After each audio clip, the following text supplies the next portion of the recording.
కష్టపడే అమ్మాయిలు పొరపాటున కొంచెం అందంగా ఉన్నా లోకానికి ఆ అందం వెనుకున్న కళ, కష్టం, కసి, కన్నీళ్లు కనిపించవు.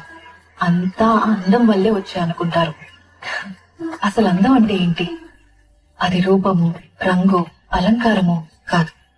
ఏ ఒక్కరి జడ్జ్మెంట్, అభిప్రాయము కాదు. ఒక కవి వర్ణనో, చిత్రకారుడి బొమ్మో కాదు. మరేంటది? అందం అంటే గుణం. అమ్మాయి నా ఇంటి చెప్తున్నా, I don't want people to call me beautiful.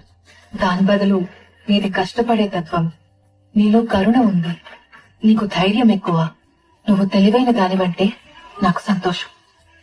Address us by our qualities. MS Subbulakshmi అంటే భక్తి, అందం కాదు.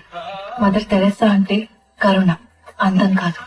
ఐన్ రాండ్ అంటే తత్వం, అందం కాదు.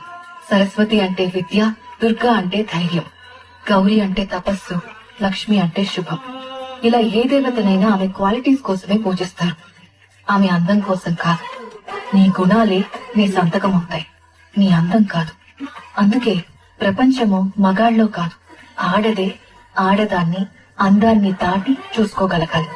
అలా అందాన్ని దాటి చూస్తే ఆడదానిలో ఒక సముద్రమే కనపడుతుంది.